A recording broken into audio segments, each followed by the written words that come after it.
I'm ready to kick my girlfriend out because all she does is scroll TikTok and blow my money, but dumping her might turn me into the villain who left her homeless. I, 24 male, met a girl, 22 female, in a community college class when I was 20. We came from very different backgrounds. I was middle class trying to find a cheaper way to go to college, and she was living in almost poverty going to school because she was forced to by her parents who were threatening to kick her out. She dropped out about a year into her schooling while I continued and finished. During her first year we formed a relationship and she moved into my apartment more or less. Her relationship with her parents is pretty much non-existent and she has little to no outside friends besides one or two women she knew from high school, who are deadbeats in my opinion. I make around $80,000 a year so we live relatively comfortably, but there's still some strain on finances. I can't exactly say when I started losing feelings, but the fact that she refuses to work, will not cook and wants to eat out every day, does not want to go to school, and continuously wants to buy and spend money on clothes and other stuff just slowly started grating me more and more. I work in a female-dominated workplace, and seeing, having conversations, and interacting with coworkers who have so much going for them, have fun hobbies, and aspirations makes it all the more worse when your girlfriend is chronically online and spends 7 hours a day scrolling through Instagram or TikTok reels and thinks having sex is all she needs to do on her end. Our relationship isn't bad, we have fights every now and then like an average couple, have an active sex life, but that's pretty much it. From her perspective if I broke up with her it would be out of nowhere, but I'm pretty much done, and know I could move on quickly and have nothing to be regretful about as shitty as it sounds. The problem comes in her having no job, no finances, almost no friends, and no family support unit. I'm not a monster, I don't want to make someone virtually homeless, but I don't want to be stuck with someone who has nothing going for them either. I don't know what to do. Update the next day. For starters I want to thank everyone for all the advice I was given on the last thread as it helped me formulate how I would go about doing this. When I made that post I was having an extremely bad day and didn't expect it to blow up like it did, so I don't think I was able to give her a fair defense. Also I got dozens of messages, ranging from asking me to hand out her contact info so they could take her in as a live-in ex-girlfriend, to helpful advice telling me to start hiding anything valuable. When I had said that she had come from poverty, her father is a laborer while her mother also lives a similar lifestyle to how she lives now. Their home is maybe 1,100 square feet and in a terrible place in town, and given her father's past ultimatum, I don't think he will take her back as she hasn't been back home in years. Yes, I have talked to her about this, since January maybe 3 times. Either by gently telling her it would be nice if she went out more to find a hobby at the very least to flat out saying she was wasting away on her phone and that she needs to get a job or go back to school. Each time she either changed the subject, makes it a joke, or follows through for a couple of days before going back to her usual self. She is a kind partner, who asks me about my day, always tries to make me laugh or lighten the mood when I get annoyed, and generally shows a lot of affection. Which makes me feel terrible when none of that works anymore, and I just see her as another person. Now for the confrontation. Last night when we were both getting ready for bed, I didn't take my clothes off and instead just stood there telling her we needed to talk. At first she was just smiling and jumping up and down on the bed with her knees thinking I wasn't as serious as I was, but eventually she was able to read the mood. I told her something wasn't feeling right anymore, that I've tried to make this work and be patient with her for the past few years, but I didn't know how much more time I was willing to spend waiting for her to get a job, go back to school, or just get a hobby if anything. I told her that it annoyed and grated me that she just didn't seem to care about herself, and that I hated she had no goals or aspirations. This was probably the first time in a long time she was as attentive as she's ever been during this conversation, and agreed to whatever I was saying, even also giving suggestions on where she can apply, what courses were starting to interest her, and even said I could look over her as she submitted applications online to make sure she wasn't lying. In her head it seemed like I was still willing to make this work, and a part of me believed this would finally be the moment that she would change. So it made the next part even harder for me and for her. At her first I told her I didn't love her the same way, which slowly but eventually led to me saying I didn't feel anything at all about this relationship and was jaded. I was tired and wanted a fresh start with someone who was more goal-oriented, and wanted something more out of life. When she realized what I was getting at, she started to cry and asked why I didn't mention this sooner, and I said I've always asked her to cook, to go out with me to try something out, or to just go back to school, even when I offered to pay for her classes. Anything. She said she understands that part, but was upset why I didn't say it was leading to me losing interest in her, because from her perspective it seemed as if I still loved her all the same. She started apologizing, saying she wasn't in the right mental state and saying nothing was motivating her, and she genuinely had no interest in any hobbies. The only thing she liked was spending time with me, which is all she looked forward to in the day when I came home. None of this was really affecting my emotions besides making me feel uncomfortable, so I tried to continue by saying, I think her lifestyle would be better with another person, but she immediately cut me off and became more panicked. She started to apologize again for what she's done and said she would be a better girlfriend, that she would go with me tomorrow to wherever I wanted to go, and would look for courses in August that she could start doing. But she did not want to lose me since she had nothing else in life, and absolutely hated that I stopped loving her. There were so much tears and snot that I said we would have this conversation again when she calmed down, and we eventually did in an hour or so. She pleaded to give her 2 months to make a change and give her another chance, and promised that she would change. Again she listed off all the places she would apply to and said she would be a better partner. I never wanted to make her homeless, so this seemed like a good settlement, even though I still had my doubts. I then reaffirmed that I wanted to see other people, but she seemed much more adamant on this issue than the aspirations issue that she would be able to fix this. She said just give her a month to try and make the relationship work, and asked me again and again on what she could do to make her love her again, and that she didn't want me to hate her. She said that this was the worst part of it all, in the only person that she had just being done. It seemed as if she was about to break down again, so I said okay, we'll see how this relationship is in a month. In my mind, if I'm allowing her 2 months to get back on her feet, then by a month she would already be ready to move on. I also didn't want her to suffer a complete mental breakdown while I was still living her, so giving her a month to let her fix the relationship would give her enough time to accept things. I slept on the couch last night, and will probably continue doing so for a while. She came out at about 3 a.m. wanting to talk some more, but I said I was exhausted and we would do it tomorrow. She then slept on the floor beside me for the rest of the night, apologizing again. When I told her to stop, she silently said okay and sobbed for a bit under her blanket. But that's everything that's happened, so far. This was one of the hardest things I've ever had to do, but I regret nothing and feel much better letting everything out. I don't know how this situation will be in 2 months, but I was firm that it was the deadline. This post will probably get buried, so I probably won't do another update since I don't think anyone will care about this in a week or a month, but I will definitely private message those of you who have been helping me through this on how it turns out, or those who just want to be updated. But yeah, thanks. Edit, for all of you who keep asking what my workplace is, I'm an RN. Second update the next day. I want everyone who has private messaged me to know I read them all, especially those of you who have gone through similar circumstances as me and have shared your stories. I've been doing some self-reflecting and think I know how I want to go about this that will help with my lack of communication skills. I know I'm not a perfect person, but I still stand by my decisions I made that night 100% through and through. I might post an update sooner in a week or so, as the day after our fight am filled with a bit more hope than usual. Don't know how long it will last, but better make use of it. But again, just wanted to post this for everyone sharing your stories with me privately, as I can't message you all, as it's been helping me make decisions on what to do about this all immensely. Third update 1 week after the original post. Hey all, it's been about a week since my last post and thought I'd give an update. I find it easier to write than to speak in many situations, so this has been a great way to help my decisions and clear my head. Writing everything down has helped tremendously, and I will continue to do so until this is all over, and I will nuke everything afterwards. After the night confrontation, we didn't really speak all too much at home, with it being dry and awkward for a day or two, but I have been told I'm a workaholic by nature, so it was easy for me to stay at the hospital as a distraction, but in that time she did start to cook again. We weren't in the mood to go out to eat together. Eventually though, I sat down with her after she asked for a more thorough conversation on why I felt our relationship was failing. She promised not to cry or get upset, but wanted me to be 100% upfront so she had a better way of understanding, stating she wanted to try everything to fix this. I was really apprehensive about this, and I can't really explain why, but given being together for 4 years, I wanted to at least make an effort myself out of respect, even though a large part of me was angry for even doing so, as I feel I've never had the same from her. There have been many different camps in my last update, the main ones being kick her out immediately and leave her before it gets worse, try to find a way to fix our relationship, or end the relationship altogether but continue living with someone who would probably become absolutely neurotic. If I was going to let her stay for 2 months, I would absolutely not be dealing with that. I took consideration in all these main advice discussions and read through almost every reply. Even the most assumptive, bizarre and downright unhinged Redditor takes. More importantly, I took heavy influence of those who have shared with me their past stories, which either led to them being stuck in loveless relationships for years or eventually being able to overcome their problems and have an even stronger connection. Thank you again for your private messages. I read through a lot of your lives. Now for our conversation. She said she saw something on TikTok where couples put a phone on a table with a timer and wanted to do something similar, for each person to air what made them upset. I said that was dumb. If we were going to talk about our problems, it would be better if there was no time limit. She eventually agreed and said I could go first, asking me first when was the time that I completely lost my love in her. As I said before, it was never one action, but a grating feeling that got worse and worse until it got to this point, and I told her that, so she then asked when was the time I felt the most angry. I said it would take some time to think for me, and she said that was fine. After a few minutes something came to mind.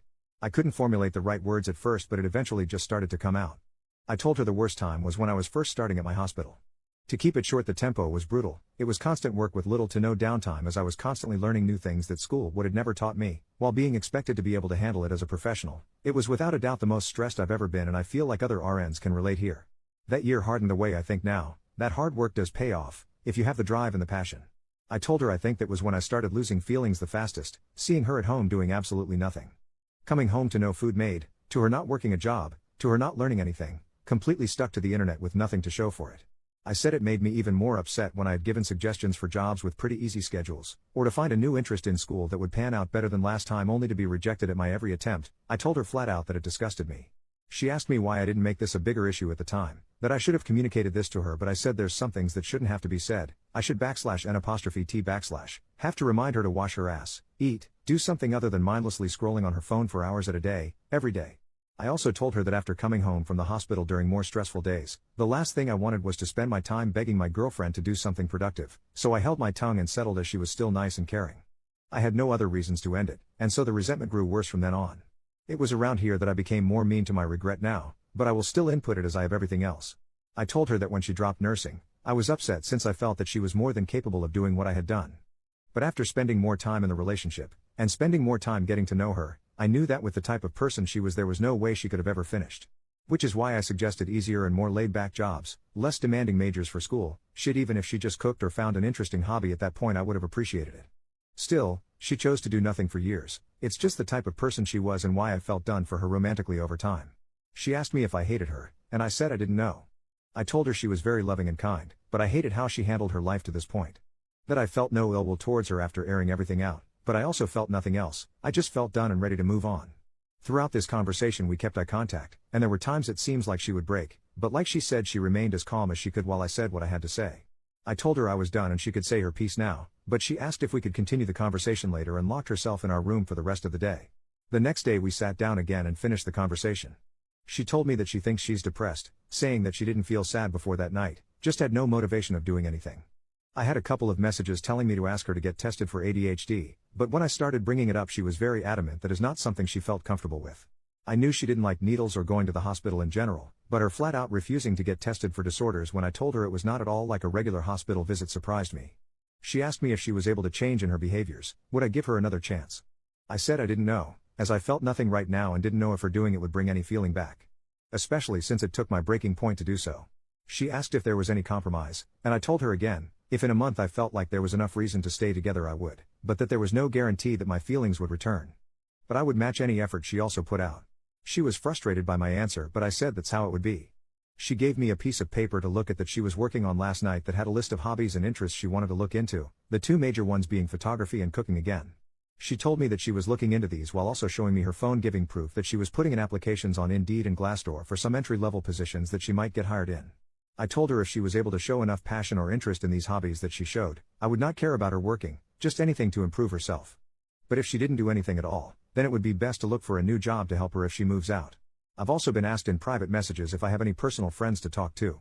There's 2 female coworkers I confide some information in given how many hours we work together at our hospital, and who I completely trust as in my opinion they are extremely grounded. They both said I would eventually get love bombed and this would all go back to how it once was, and that I needed to stand firm with moving on.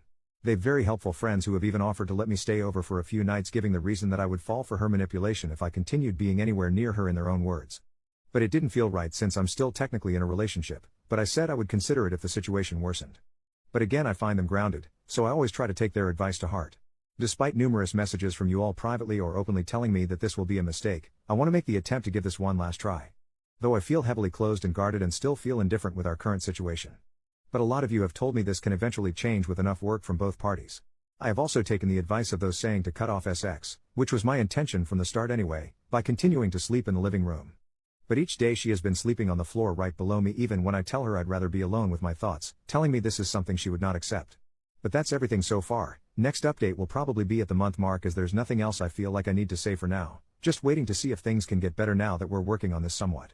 Fourth update 3 weeks after the original post. Hello. A lot has happened in the past 2 weeks. It's actually felt more like a month with how much has gone down. My girlfriend was very proactive last week. It was a manic influx of energy as she tried to get interested in many different things that she thought she could enjoy. I kept my promise in meeting her halfway and tried my best at helping her in whatever way I could. The only real interest that she's been mainly sticking with is photography. I've said before that she has a stockpile of clothes that she's had over the years, and she sold a few of them on Depop in order to get enough money to get a Canon 250D camera that she says is good for starting out. She's looked a lot more into this than me. I strongly assume she stuck with this hobby as it gave her a chance to spend more time with me, as she continued asking me to go out into the city to take pictures and test out her camera. Given that I had promised to match her energy and didn't want to be a hypocrite, I did so even when I came home from longer shifts at the hospital. There was a major change in her behavior, however. While she usually was a very loving and affectionate partner, it had been turned up to its max during the first week. She asked me maybe 8 times a day how I was doing, if I was upset, what I wanted to do for the rest of the day, etc., just trying to gauge my mood. When we went out, her PDA was also maxed. She wanted to kiss, hold hands, and spend the night out as long as possible, even when I said I had to go in early to work the next day. It's hard to describe in words what she was doing. I don't know if it was exactly love bombing, but with the energy she putting out, I was fully expecting a crash to come, and it did during the second week. I'll talk about that in another post. There was only so much I could handle before I needed a break, especially with how I was still feeling after everything that had happened prior. My friends at work are the only other people I have been engaging with, and I've told them everything that has been happening.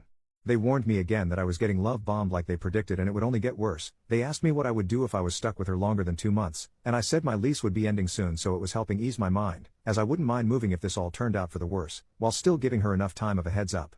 They stated their concerns that I was coming to work more tired than usual and it was getting noticeable, but I told them that I felt fine. During the weekend they had insisted that I go out with them to help my mood, stating that too much time in my apartment was not good for my health in my current situation.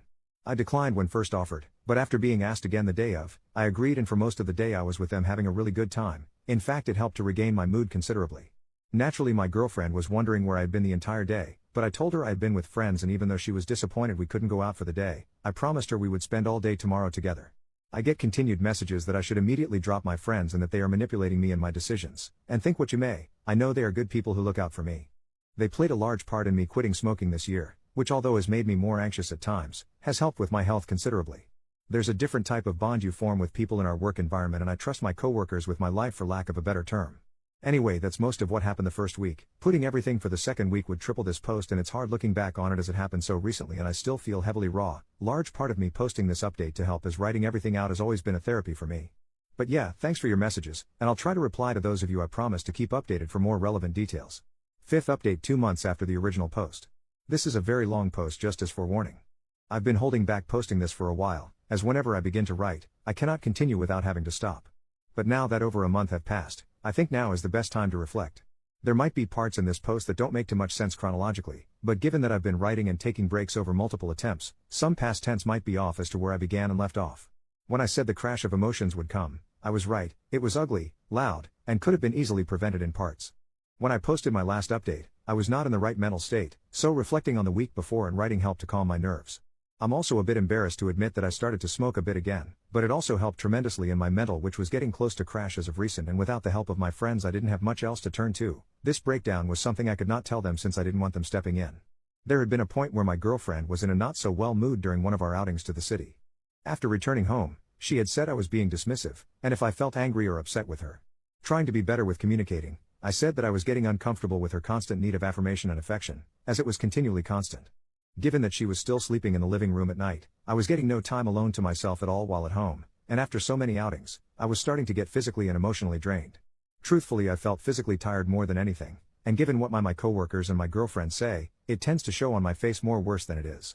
My girlfriend seemed to take this heavily, and didn't attempt to talk with me for the remainder of the day, along with the next, but was in a much more brooding mood during the second.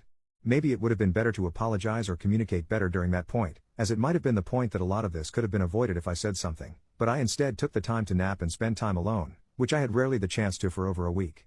Then came the third day. A lot happened over the course of this day, and a lot was said, and this was where the breaking point occurred, which caused further problems throughout the following week. I will try to be as thorough as I can, remembering everything that happened, from the start of the day to the end. When I had woken up, I had left without saying goodbye or speaking to my girlfriend, as I was almost running late. Normally I at least check on her to see what she's doing before I leave. She had been sleeping in our room for the last few days since her mood dropped. My mood was higher than usual during work, as I was rested, had my alone time, and was just genuinely having a nice time at the hospital, which didn't happen too often. There were a few times when my coworkers would go out to eat after work, and for the past few weeks I had been declining, but on this given day I had joined them, which led to me arriving home around 9 or later. It was pretty late and I had a few drinks. This is where I begin to have trouble writing. And where I usually stop. Arriving home, I see my girlfriend sitting down in the living room, looking at me directly as I walked in, not saying a word. It startled me, and I asked what she had been doing, as she wasn't on her phone nor was she watching TV, just sitting as if she was staring at a wall before I had entered. She asked me where I had been, and I said I was out with friends. She immediately asked were they my friends from work? My girlfriend is aware that I work alongside mostly women, and I have brought up my friends in the past before our relationship broke down to this point.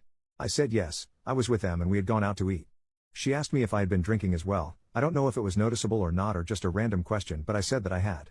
There was a period of uncomfortable silence that felt a lot longer in memory. She eventually brought up my month deadline on whether my feelings would change, and she asked if they have. It took me a minute to reply as that question had taken me off guard, and I said I appreciated her efforts in what she was doing, but I was still unsure of our future together and couldn't give her a direct answer.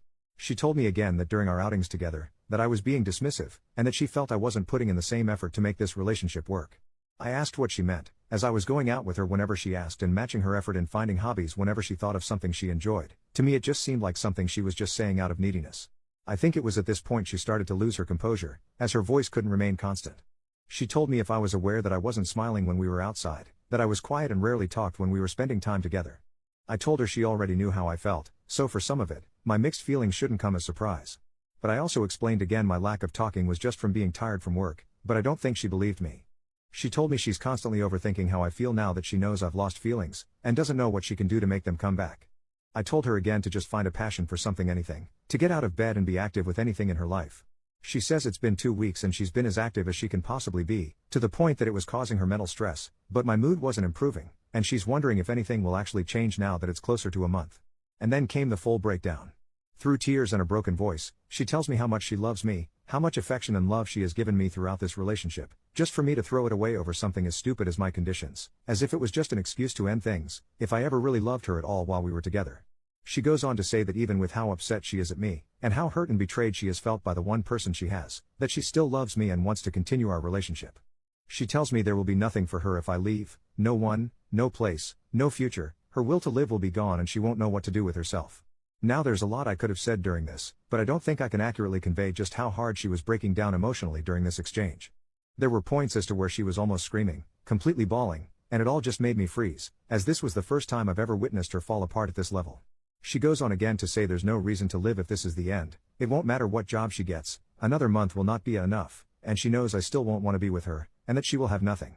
After everything was said, she locked herself again in our room, and stayed there for a few more days. Whenever I tried to knock to initiate conversation, she screamed for me to go away, and I did. A few days later, she had finally calmed down enough to where we could speak to each other, and she changed her attitude 180. She was still upset, but extremely apologetic in what she did and said, telling me that a lot of it was just in the moment and she didn't mean it. The days that I was finally able to spend alone, without her or my friends, gave me the mental to finally do what I should have a month ago. I told her as gently and as calmly as I could that it was over, that there was no chance that we could be together at this point and I no longer wanted to be in a relationship. I told her I would let her stay for an additional 2 months until she could find a job and help her get on her feet. I also said that if she was unable to do anything by that time, then I would be gone and moved out. She started to cry again, but in a much more defeated manner that almost made me break myself, but she agreed to the terms, and it was finally done. She was able to get a job at a supermarket about a week afterwards, but only part-time at first as that was all they were offering. After our final confrontation, our speaking terms were more or less dead. Whenever she was off work she would be in her room alone for the remainder of the day and night. I had stayed on the couch as at this point I was pretty much used to it and didn't really mind it. It feels really wrong and selfish to say, but I felt extremely free and happy for a bit. I didn't inform my coworkers about my breakup when it happened, and just continued to vaguely say that we were working on it. But during that time I frequently started going out a lot more with them after work, as staying in our apartment felt more like a chore and depressing. I had hit a high that I had not felt in a long while, and then everything came crashing on me the following week. I had contracted pneumonia, and was off work for about 2 weeks to recover. At first I thought I had caught a cold, but one day it hit like a brick and my lungs felt at 50% capacity. I couldn't take a deep breath without going into a fit of coughing and I constantly felt fatigued. Even now as I write this update with most of my symptoms gone I still have to use an inhaler to help myself breath at times. For most of the days that I had been sick I was sleeping, most days between 12 to 14 hours, and the time that I was awake I was lying down. When I told her what I had contracted and she saw how sick I was she offered to let me have the bedroom again, but I refused and said that I was fine. Since she was working part-time there was still a lot of time that she was spending at home, and for the first few days she left me alone. But towards the middle of the first week I was sick she started to occasionally check on me to see if I was okay and if I wanted anything to eat. Honestly I hated that me being sick forced us to interact, not because I was mad or anything, but because it felt incredibly weird and awkward, and that I had to depend on her now for a few things not even a week after we had broken up. I didn't feel well enough to get groceries like I normally did, and since she already worked at a supermarket she insisted that she buy food instead, and when I gave her my card she refused it and said she would buy it herself. For the most part I was snacking on fruit and cookies, but she said if I was going to get better that I eat actual meals, so she began to cook for me even when I said I didn't want anything. Even with this, we didn't eat together for the first week as she went back to her room after checking on me. But during the start of the second week of me being home, she started to sit down with me while I was awake and talk with me. She told me about her day at work and her coworkers, and a bunch of other stuff. It felt like a lot of it were things she wanted to tell me earlier but couldn't because everything was still raw. But when she started to talk, she didn't stop, and honestly, I enjoyed listening to her talk about her day because it felt different. It went from talking to us watching TV together during nights that I couldn't fall asleep to us just talking about our issues that we've been holding to ourselves for a while. It was extremely cathartic, and there was no yelling or arguing, just listening. It felt a way that we hadn't talked in a long time, not since from before we got together years ago when we're friends and classmates. Sometime during the second week I had hit a point where I felt extremely ill and I didn't want to talk or do anything, but I couldn't sleep either because I kept on coughing. She didn't go to work that day and stayed beside me for a long while. We didn't talk at all, but she made sure I was still eating and drinking water. There's a lot that can be said on how those 2 weeks made me feel about my situation with her and everything that had happened, but I can't convey them in words, much less writing, but I'll just say it was a lot of time to think. Since I've recovered, I had been trying to make a bigger effort to talk with her, but at the same time not trying to make it feel forced as it may have felt a month ago. Just random conversations about random things, about how her photos were going, how work was doing, if she liked her boss, just whatever. She spent less time in her room and more time in the living room with me when I had gotten home, just talking about her day and work, customers and coworkers, and in turn I told her about my day. Gradually within these weeks it feels as if the transition of being in relationship to being friends is a lot more apparent, and it feels better and more organic this way as it's become easier to communicate. Even still though, there's a barrier between us, something that formed from our final argument, and it's hard to describe exactly what it is, but it's there. The deadline that I had formed for me moving out is at the end of October, as that's when my lease ends. I'll post another update around that time. This post has turned a lot longer than I thought, but it's nice looking back on everything and seeing how our situation has been changing for the better. If you're still around reading this, thanks for the continued messages regarding my situation. Sorry if I couldn't reply in the meantime.